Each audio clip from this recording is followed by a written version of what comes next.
Kent, welcome to the show. Thanks, Vic. Appreciate you having me. I'm excited to have you on. Real estate's been something that I've been passionate about learning more about, and I've been doing the last few years. And I saw you come across. I'm like, oh, this is a different way of having a conversation on this. And I think, oh, this can definitely work on the podcast. I haven't had anyone ever talk about it in the way that you do things. So Well, good. excited to pick your brain for the listeners and myself and Yeah.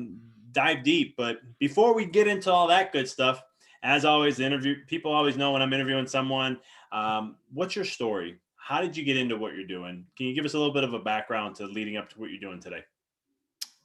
Yeah, absolutely. Happy to. So my story starts kind of back in 2007. I graduated college. I kind of went the normal path, right? Get the W-2 job. Went actually into management consulting, and so I spent 12 years as a management consultant. And what you do when you're a management consultant really is, I flew around the country helping like big companies solve big problems. That's really what they do. They don't hire you when things are going well. They hire when something's going wrong and you got to fix it. So, in that, I got really good at just managing large projects, multi-million dollar projects, setting up benchmarks and getting everybody to move in the right direction to achieve our goals. Basically, that was the whole point of it. And about 7 years into that career, a few of my colleagues and I actually left to start our own business because we saw a shift in the market and we felt like that was going to be the right way to go. And luckily we were right. We kind of caught things at the right time. And from 2010 to 2015, we ran our boutique management consulting firm out of Chicago. We grew it to 95 employees and about 30 million in annual revenue. And then in 2015, we decided to sell it. We got a great offer, an offer they say like you couldn't refuse, right? And so we decided to that was the right time to exit. And so that really then started my real estate journey because I had this capital from selling the business, and I didn't know what to do with it. Honestly, I knew I didn't want to have all my money in the stock market because it's never good to have all your eggs in one basket, right?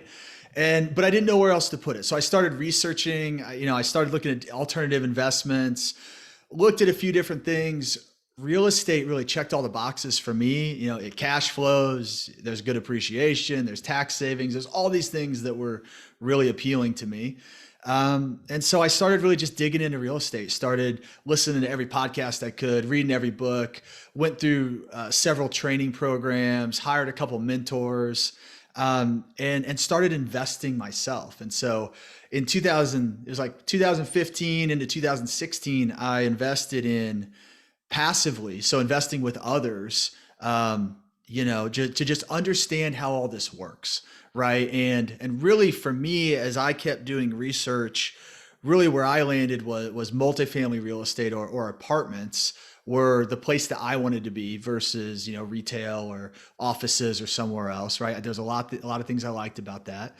And then I had a mentor give me some great advice, which was like all I knew about real estate investing, all I had ever experienced was if you invest in real estate, it means, you buy like a single family home and you become a landlord, right? And you deal with all those issues. That was all I'd ever experienced.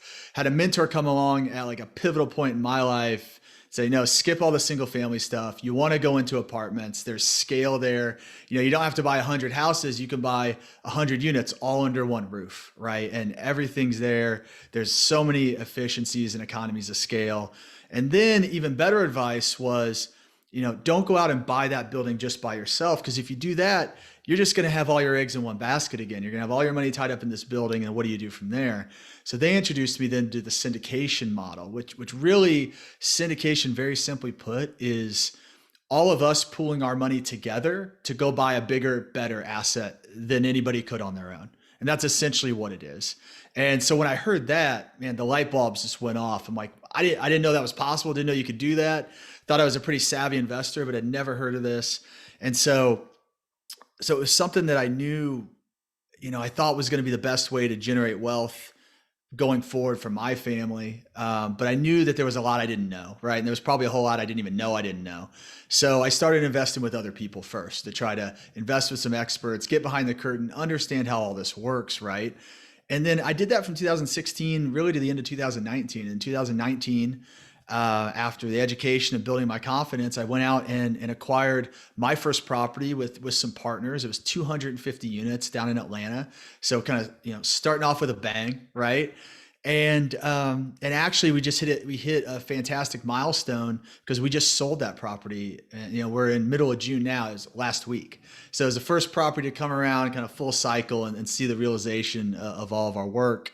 And then in 2020, just continued that process, bought three more properties, working on buying a couple properties right now at the moment. And we're just rinsing and repeating the strategy that works for us, which is working with investors to partner on deals, bringing them into the deal, buying these nice assets. Then what we do is pretty much like what you see on HGTV, just with like 100 units at a time, so it's fixing them up, it's making them nicer, making it clean and safe for folks. And then we'll run those for a while. We'll cash flow those properties, typically 3 to 5 years, and then we sell them and we return, the profits to the investors. And that's really the model that I've developed. And that's kind of the career shift that I went through. Love that. I think that's kind of cool. So you're flipping then in a way grander scale than just one at a time.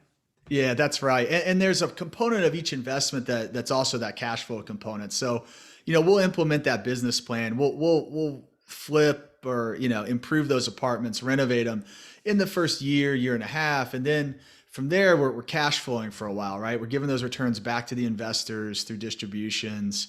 And then, at the right time, we time it with the right time in the market, we're able to exit and sell and return everybody's money. So yeah, it's been for me, it's been a life-changing experience. It allowed me to leave. So after selling the business to the company, I mean, you don't just get to like walk away. You have to go and like work for that company for a while. It's part of the deal. They don't want you just to leave. So, I was working for that company for a while through that period.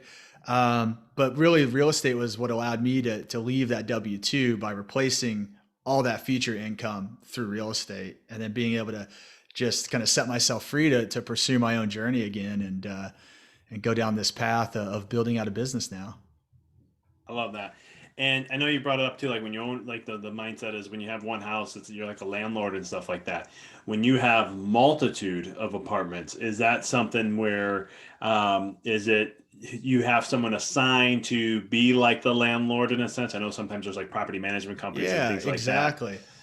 Yeah, so we partner with professional property management companies. I mean, property management is the number one thing that will make or break your deal. Those are the people that are interacting with your residents on a daily basis, right? So it's important that you find the experts, right? And I very much believe in like specificity of labor, meaning like find the one thing you're good at and stick with that, right? And so, property management, not my thing. Other people love it. So I find the experts that are passionate about it and partner with them. And because I'm passionate about finding the deals, right? And having that vision and being able to see this this property, it's not very sexy, right? I mean, it looks bad, but be able to see what that could become, right? And be able to drive that change. But yeah, we partner with great property managers to help us implement that and to run the day-to-day operations. I love that. One of the things I got into this year when the middle of COVID was we started to get our first house to flip. And it was one of those things I like to build for fun. We're Hmm. working as like a little side thing that I enjoy. And so all of a sudden, my wife and I were talking. It was just the perfect moment. Like the market's just prime, and we were getting at a really good price. And I'm like, you know Yeah. what? I'm like, let me put my arts for the last 4 or 5 years to work. So I'll make it a little passion project. We'll put it on the side, and it's been kind of cool to see that transformation since I've been part of it from day one. A house that was just not great, and Yeah. now I look back and I'm like, man, that was a turnaround. I learned a lot in my because yeah, again, I'm learning, right? So there's mistakes. I'm like, oh, I should have did Yeah. that, or this would have been easier, or that could have did this. But then I'm like, cool. I got some tools in my belt now that I didn't have before that I learned from, and it's like it becomes a little bit of a fun little thing to do. Um, Absolutely. And you improve the neighborhood, right? You brought that property back to life. You improve the neighborhood. I mean, it's something tangible. You can see the value that you've added. I love that part of real estate. I think that's real great too, because like the neighbor who lives next door, her actually dad, who's the one who built the house. And she was like, when we first came down, it's in Tennessee, so I'm in Chicago, and Gotcha. it was one of the things where she was like, "Well, you better do this house right." And I was like, "Yes, ma'am." I go, you have no worries. I'll walk you through. You'll be very impressed when it's done." And we did that about a month ago, and she looked and she's just like, "I can't believe it. Like, holy cow." And I was Yeah. like, and she was complaining about like some of the windows we redid. There was one big window and I added two more in. And she's like, "What do you need all that light for?" Because she's like, "I didn't understand why you did that." I said, "Come on in, look."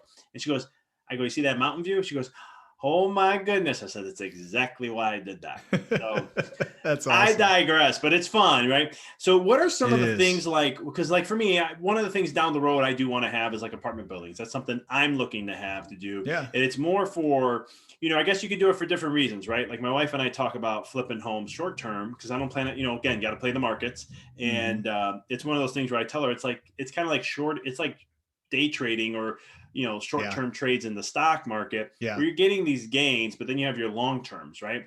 Yep. And I see apartment buildings in my world more as like having them to where they cover me. That's my retirement, right? Yeah. So Absolutely. once they're paid off, that's my income. And then that's Yeah. just, I don't have to worry about trying to make sure the stock market works to a certain degree or these certain things, which I do nothing wrong with those investments. I do use those too, but it's one of those things. But what are some of the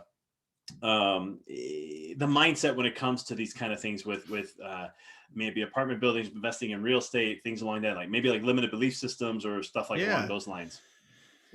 Yeah, yeah, absolutely. So just to like hit on a couple of things.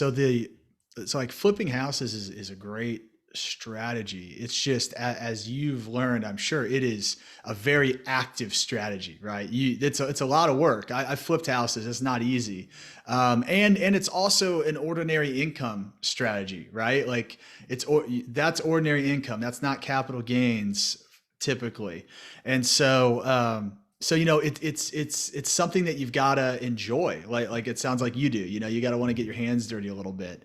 When I think about apartments, so for me it's very active, but for my investors it's a totally passive investment. So it's something where we've been able to turn this into, for them, they're investing their money and then they sit back and they receive their checks on a regular basis. And so it's just kind of from a mindset standpoint, I think that's where it starts, is like, so I guess I believe everybody should be invested in real estate to some extent. I mean, it's just a good diversification strategy. I mean, if you look at the richest people in the world, they own on average like 20 to 40% of their portfolio is in real estate.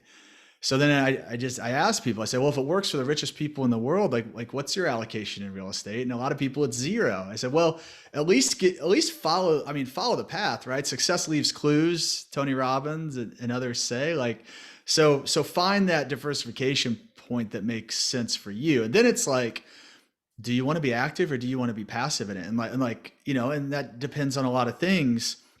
But like a lot of my investors are folks that have jobs, they're doctors, attorneys, CPAs, other things, and they enjoy what they're doing. But again, they're trying to just diversify and create some additional income opportunities, but they really want to approach it passively. So I think from a mindset standpoint, it's like, which way do you want to go, right? Do you really love it and you want to be active in it, or do you want to be more passive and just let somebody else do all the hard work, right? That's kind of the thing at the end of the day, because I think it's something that if you don't really love it, you shouldn't get into it. I mean, yeah, it's a great way to make money, but like if you don't really love it, I don't think the juice is worth the squeeze. And so for me, I'm extremely passionate about it. I've kind of fell in love with it. I mean, it started out as an investment and has become the second career for me.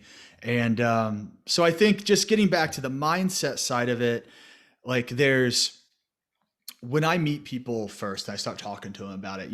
There's not a lot of exposure for this type of investing. It's not something you're seeing on CNBC. You're not seeing it on your commercials, your 401k, your financial advisor. Nobody's talking about the fact that you could actually invest in other things besides the stock market, besides mutual funds, right?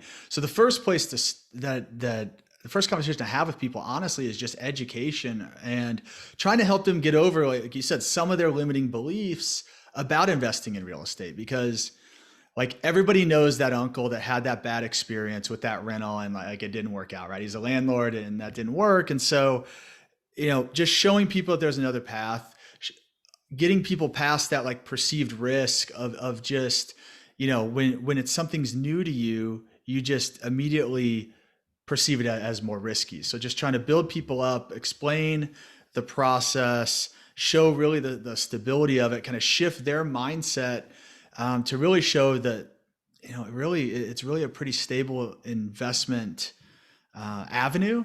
And a lot of that really comes back to mindset, because I find when I educate people in the right way, they have that light bulb moment like I did, where it's like, if they understand the process and what happens and the returns that you can get, and it's like, oh yeah, man, this is like a no brainer. Of course we should be doing this. Why didn't I know about this sooner? And so that's a lot of what I spend my time doing, is just that education. That's why I do my podcast, and I host a networking event. I do other things, blogs, but just trying to educate people, to try to get as many people in to this type of investment as possible, because as I said, it's been life changing for me, and it's become this goal of mine to really just kind of wanted to take the community along with me. It's like, look, if I built wealth, now I want everybody around me to build this wealth. And if we can do that, we're all going to be in a better place. Love that. Mad respect for you on that one. When it comes to like passive and active, is it just more of a preference? Do you kind because like for me, I like the active in the short term. I don't like it in Yeah. the long term, right? Like right now, Yeah. it's more of a, like just a passion hobby I love to do. I'm testing my skills with woodworking. I'm trying to get more skillful because I like building things for fun. And so, Yeah. like at my house, I have my own live edge dining room table I put together. In my office, I have my own table built Nice. in, put it together. Like, and these pieces, like when I first moved into my house, people saw the live edge table and they're like, "Oh wow, you got some really expensive, furniture here." They saw the live edge table, coffee table, and some other stuff, and they're like, "Wow, you guys really spent the money." And I'm like, "What do you mean spent the money?" I go, "I built all these things. I just put it together." And they're like, "Wait a minute." I'm like, "It's the fraction of a cost. I mean, we're talking fractions upon fractions." And Yeah. they're like, "Oh Yeah. wow." And I'm like, "Yeah." And I'm like, "But there's a lot of mistakes to it." But I'm like, "I'm learning." Yeah. But it gets to that point. Is it more just preference? Like, I know you kind of mentioned it earlier. I just wanted to ask you that question just to revisit it. Yeah. I think people invest for a lot of different reasons, right? I think from the people that invest with me, that want to be more passive, are folks that, typically they don't like their current job, and they're seeking for a path out of it, right? So they want that cash flow to supplement their income. Or they like their current job, and they want like a plan B, and again, to supplement income. Or they just want that appreciation. They want to kind of stack those gains, and they want to be able to grow their money kind of long term. The other reason is, if they've already had a fair level of success, then it becomes more about tax benefits, and how you can, align your real estate strategies, take that depreciation, offset capital gains, and do some other things that can really be powerful if you have other income streams coming in. Um, and so it kind of depends, like, if you're looking for those things, like those can all be gotten passively without having to actually get your hands dirty. I think if you want to be active, I think you've got to, again, like I said, it's got to be something you enjoy. You got to like, depending on your strategy, right? You got to like working with your hands. You got to like working with people. You got to really want to like dig in and understand it. Because to me, it's like with anything, if you're going to get involved kind of halfway, it's probably not worth it. I buy apartments from a lot of people that kind of got involved halfway, where they, maybe it's, they own a 50 unit apartment, and they do it as kind of a side thing. And it's 100% occupied, but it's like $200 below the market in rent, because they haven't really managed it to maximize the profit. They've managed it to make it just easy for them, because they didn't want to man it. They didn't want to have to worry about getting new residents and things. And it's like, so they kind of they went and bought an apartment building, and they kind of took a passive strategy to it, so, and those are where huge opportunities exist for folks like me, honestly. And that's kind of what I look for. But, I think it's preference. I think you also have the ability to commit the time to it. And I really think, if you, depending on the scale you want to do it, like you can absolutely do flips. You can build a 10 unit single family portfolio. You can do all that on your own. You don't need somebody like me. But the problem is, even in those scenarios, right, they're very active. Do you want to track down renters to get the rent checks, right? Because those are things that, even in a scenario where you're hiring a property management company, if you have single family homes, like those are things you're going to have to do. So let's walk through the like when it comes to the investment side, working with you. Then how's that look? Is it like, um, can you walk us through that kind of like a process? If that's okay. Like kind of like Yeah. the journey of that. Like, is it small amount of capital, large amount of capital? Is there varying degrees? It depends on the property you're getting. How's that all look? Yeah, absolutely. So the minimum investment amount is $50,000, and that's pretty standard across kind of industry. And there's really kind of two paths. So there's a thing called being an accredited investor, and an accredited investor, what that means is you've made $200,000 a year over the past 2 years if you're an individual, $300,000 a year over the past 2 years if you file your taxes jointly with your spouse, or you have a net worth of over $1 million, not including your house. So that's the definition of an accredited investor as the SEC defines it. And if you are an accredited investor, then that opens up a lot of different deal opportunities to you. And you can go and you can really invest in anything. And it's kind of a different path. It opens up a lot of opportunities. There's a lot of sponsors like me that do these deals that will only offer the deals to folks that are accredited investors. Then the other path is if you're not accredited, but you are sophisticated, meaning that you have a level of experience, business experience, you're familiar with real estate, you've done some things before, then there's certain deals that you can still get in. And I do those deals from time to time because and the biggest thing is like we have to have a pre-existing relationship before I would offer you an investment. So it's really kind of a friends and family thing. Um, and but I like to do those deals because part of the reason that I love doing this is because just like me, there's a lot of folks that didn't know about this. And if you don't have a path in, like how do you ever get started? Like there's kind of a catch 22 of like, how do you become an accredited investor if you don't have opportunities to get those gains to get to that level, right? So there's a piece to that. The reason I say that is because there's opportunities kind of no matter where you are, but just depending on where you're at on accreditation level, it just opens up more opportunities to you. But from a process standpoint, it's really pretty easy. So as long as we've got a good relationship, or as long as you're accredited, then I have people on my deal list. I will send out an email, basically say, hey, we've got a new deal under contract. Here's everything that we like about it. Here's a presentation about it. We're going to host a webinar to talk about it. And then people are allowed to kind of do what we call a soft reserve, or really, which is what that is holding your place in line. It's saying, hey, I'm interested, and I'm interested for this amount.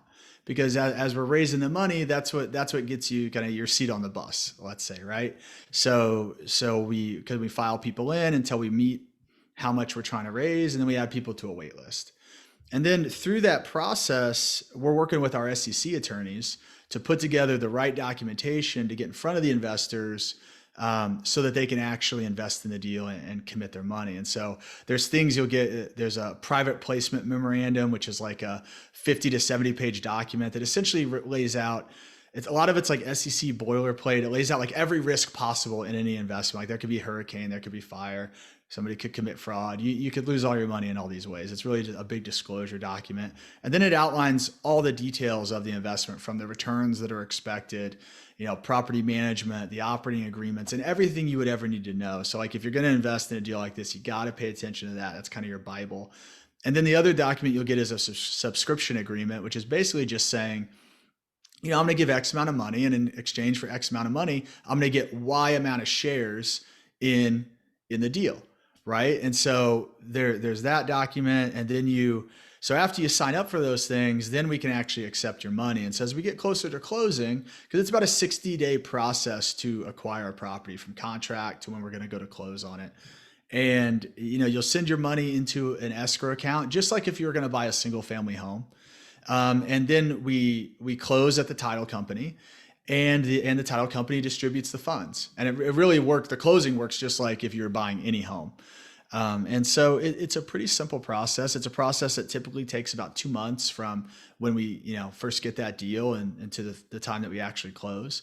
And then from there, the investment's typically like a 3 to 5 year investment based on just time, when we can complete the business plan, how pervasive the business plan is, and then when we can time the market to exit at the right time. So I know listeners who are listening to this, and they're like, "Man, this sounds pretty good." What is like the then, of course, the opposite end of that investing? What's the like average return ballpark? I know that's probably hard because every property is different in some ways, but and especially market structure plays a role in that too. Yeah. But what's usually like if you can ballpark that?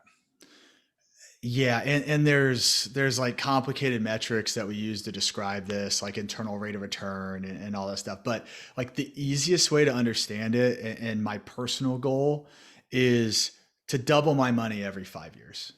So if I can double my money every 5 years and double your money along with me every 5 years, then like I'm happy, and that's where I want to be, right? And that beats the stock market any day of the week. It really beats almost about anything else. And the thing about it is like you have to think about this from a risk. So if you do the math on that, that's like a 20% average return, right? But the way these deals work is you're going to get about 30 to 40% of your money back from those regular cash distributions throughout the process, right? You're getting your share of the profits of the business, just like an owner. And then you're going to get like 60 to 70% from the sale of at the end, right? So while it's like a 20% average over 5 years, you're getting some throughout, then you're getting a big chunk at the end from the appreciation on the sale, right? Because we're driving the value of the property up by increasing the income. And that's the great thing about commercial real estate versus like a residential single family home. A residential property is only as worth as much as the property, how much the properties around it have sold for, right? Like it's very much market driven. A commercial property, it's valued by its income. So as we raise the income, we raise the value. And that's what's called forced appreciation. We don't just have to rely on the natural appreciation in the market. We can actually force the appreciation by improving the income, and that just adds to the value of the property. And so yeah, so kind of all that being said, it, it's double your money in 5 years. That's the goal. Obviously can't promise that, but that's what we're trying to achieve. And we're trying to give you like a cash on cash return, meaning that money you're getting, throughout the year of, 7 or 8%. And the way that we structure the deal is with a preferred return. So what a preferred return is, that means, say the preferred return 7%. That means that I don't get paid until I return 7% each year to the investors. And then above that 7%, we start to split the profits. The investors get 70% of it, I get 30% of it, and my team gets 30% of it. And that's how kind of we get paid. So it's like we got to hit that threshold, and then above and beyond that, we start to get paid for running the deal.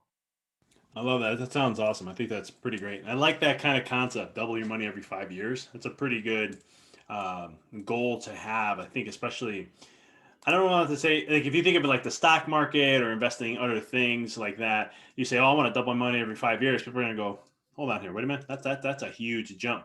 Yeah. With the way you kind of explain it and how that works, that seems pretty Yeah. doable. I like that. Well, and and that goes along great with limiting beliefs, right? It's just a lot. Like honestly, a lot of people when I tell them that, they say that's too good to be true. Like what's the catch, right? And it's just a limiting belief. It's just because you're not familiar with it, right? I mean, in the circle that I'm in, that's a very normal thing to occur. And so it's just about familiarizing yourself and understanding the possibilities. And again, I think if kind of as you do that and you're exposed to that more, and actually you get in that deal and you actually see that happen, that's when the light bulb really goes off for folks. I love that. Now we talked a little bit about before about like before we even got on about perceived risk versus ignorance, and I wanted to dive down that because we're talking about numbers, returns, investing, and all that. And I think this is a great segue into that. Yeah. Let's talk a little bit about perceived risk versus ignorance and so forth. Yeah. So So first of all, like ignorance isn't a bad thing. It's not a bad word. Ignorance just means it's something you don't know. You're not familiar with it, right? And so, you think about if you're unfamiliar with something, there's automatically a perceived risk there. I mean, your brain just kind of it looks at everything at like a fundamental level as like friend or foe, right? And if something's unfamiliar, you automatically view that as something that could be a risk. And so, like, again, it's just going back to a lot of what I try to do is just educate folks, build their familiarity. And then what I found is, I don't really have to sell people. If I do that in the right way, and if I lead with education, then again, I see that light bulb go off for people, right? And they have that same kind of realization that I did, like, man, this is something I need to be a part of. This is a no brainer. And I think that like one of the things that's really important to think about in I guess any investment, it's about not just like what's the overall return. It's risk adjusted return is extremely important. And what I mean by risk adjusted return is like the simplest level, like what's the probability that you actually get that return, right? And so I'll give you an example. So like, I do some investing in startups, and I've got several companies I've invested in, and those are things like those are all like moonshot deals. Like you're hoping that thing goes 10, 20, 100x, right? But there's a fairly significant chance like you're not going to get anything out of it. Like the company could just go up in smoke, right? So like while there's a really high return potential, the probability of getting that return is fairly small, really, right? You're taking a chance. Whereas in real estate, like what I love about these deals, and particularly in the kind of deals that I do, is we're buying a cash flowing business. So I don't do a lot of distressed deals where the business is the building can't pay for itself, right? It's in the red. We buy buildings that are already making money. I mean, these are businesses that have been there because an apartment building is a business that's been there for 30 or 40 years making money, and we just help it make a little more, right? So it's something that's cash flowing right away. It's paying for itself. We're not having to supplement that. And because of that, it really reduces the risk. And so like what I try to tell people is like we're not trying to hit home runs because if you're think about the old home run key, like Barry Bonds, McGuire, any of these guys. You go back to Babe Ruth, like these guys struck out way more than they hit home runs, right? What we're trying to do is we're trying to hit singles and doubles and stay on the bases and just keep going around. And every once in a while, yeah, we'll crack a home run, but it's all about just steady, right? Steady returns. And so, then those are the type of deals that we look for. I mean, again, like you can get higher returns of going and buying a building that's empty and filling it up with people, right? Like the returns are better, but again, the risk level is also much higher.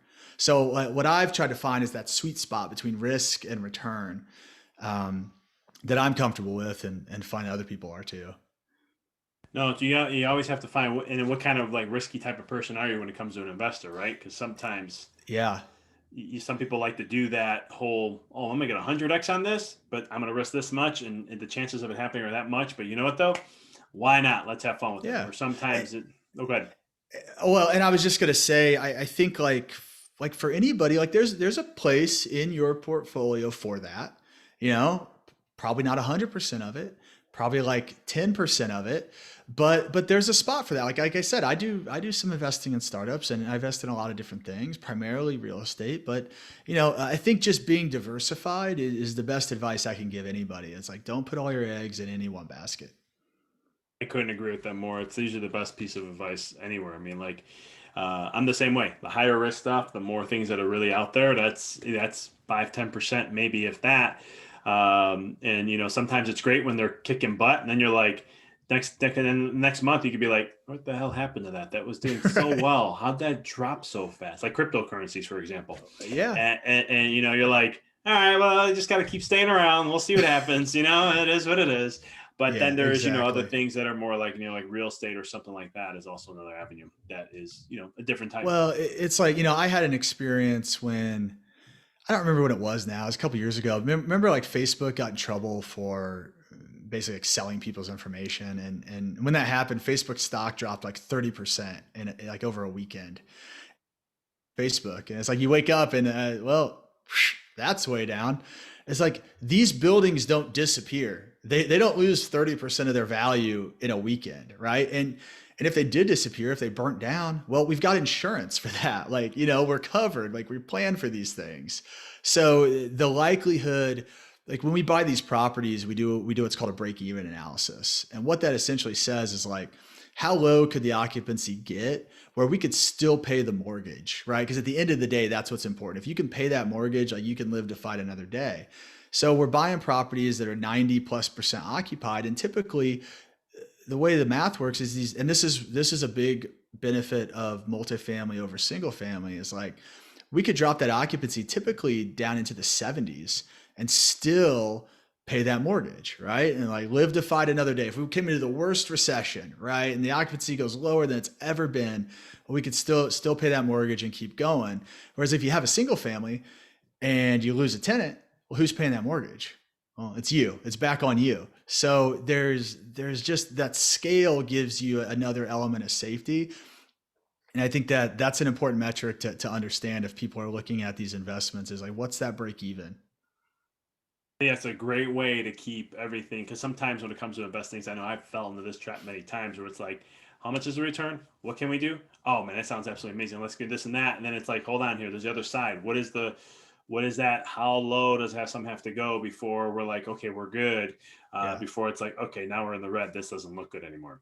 exactly. That downside protection, right, is key. I love that. That's pretty smart there. I like that aspect of it. Let's see. What else do I have here? Let's say you have someone, okay, who does. I know we talked a little about this before. You brought this up on what you do. Someone who doesn't have, not a certified, or is it a certified investor? No, it was Accredited. credit. That's what it was. I knew it wasn't certified. Accredited investor, compared to someone who is not that. But it's something. I know you said you sometimes do that also. But someone who's looking, where are some ways they can start to learn about the real estate stuff? Besides, I know you have your stuff too, which we'll Yeah. dive into a little bit.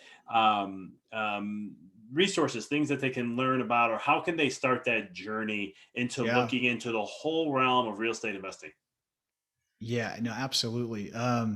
Well, the same place I started really, which was podcasts and books. I mean, that's the place to start. There's a, I mean, so I do a podcast, obviously, but there's a ton of other real estate podcasts. And I can almost guarantee you there's a podcast about the specific niche that you want to learn about. Like if you want to invest in land and flip land, because people do that and they make money, there's podcasts about that. If you want to do single family, if you want to do Airbnbs, if you can find something about everything. I mean, the podcast space has just exploded in the past few years. So I'd say first, like that's a great place to start. You can get really good information from people. Books are the second best place. And then really, like just like I did, the third would, I'd say, start going to conferences and start going, maybe even before committing to conferences, start going to like the local meetups in your town. Like in Indianapolis, I run a monthly networking event for apartment investors, but they have stuff like that in almost every town. So start going there, start meeting people, start networking. You kind of realize if you still like it after all that, then I'd say start going to some of the bigger conferences, and they can, it can be costly, a few $100, and you have to fly and stay in a hotel and all this, but those are great places to meet other investors, meet people that are doing it, hear different strategies. And really build out your network. And so I would tell people like start there, take those steps. What was, if you don't mind me asking, one book that you would say that was like the big aha in real estate investing? I know that might be hard to a certain degree, but I know Yeah, there's always that one that just makes everything open up, and you're like, oh my goodness, that yeah. this it was a pivot point in what I'm looking to do. Well, this is fairly cliche, but it's just because it's true. Like Rich Dad Poor Dad, the Robert Kiyosaki book, which is kind of the Bible for a lot of people that have started in real estate, started because of that book. I mean, the people I asked that same question on my podcast, and it's all real estate investors, and that's probably like 75% of the answers are Rich Dad Poor Dad. And so that if you're interested in and understanding the right way to really build wealth, like that is a very approachable book to start with. It's easy to understand, and so I would highly recommend reading that. That's what I remember reading that years ago, and it shifted my perspective a little bit. So I love that. Yep. Kent, real quick, just to share now about how can people follow your podcast, follow all the work that you're doing, seeing what you're up to, and connecting with you. Yeah, absolutely. So you go to my website, kentritter.com, and there's it's my home base. You can learn more about me. There's my podcast, my blog. There's some like passive investor material. So if you want to it's good for start, like for beginners, because there's I've got a definition page on there to like, you can learn all the jargon because there's a ton of jargon, frequently asked questions, and then a few other resources for folks if you're wanting to get started and kind of understand how the process works better. Then you can listen to my podcast, Ritter on Real Estate, and it's really, we dive into a lot of different topics, but it's really again about how do you make good investing decisions, and like, so it's like educating yourself on what's going on, and then understanding from the pros that I interview, like how are they looking at things, so you can look at things in the same way. And then like lastly, I'd say, I'm on social media quite a bit, LinkedIn and Instagram, all the time. So you can find me there. Instagram's at Ritter on Real Estate. LinkedIn is just Kent Ritter, my name. You can, DM me and I'd be happy to chat. Awesome. Listeners, I will have all that great info in the show notes. Kent, this was fun. I appreciate you jumping on and sharing some of Yeah. this real estate information. I learned a lot. I know the listeners probably are going to learn a lot also. But cool stuff. I love what you're doing, man. This is good stuff. And keep Thank doing the you. great work. And thanks for taking time to join us here at the Mindful Experiment community and sharing some of that wealth of knowledge that you did today. Yeah. Thanks, Vic. I really enjoyed being on the show. So thanks for having me.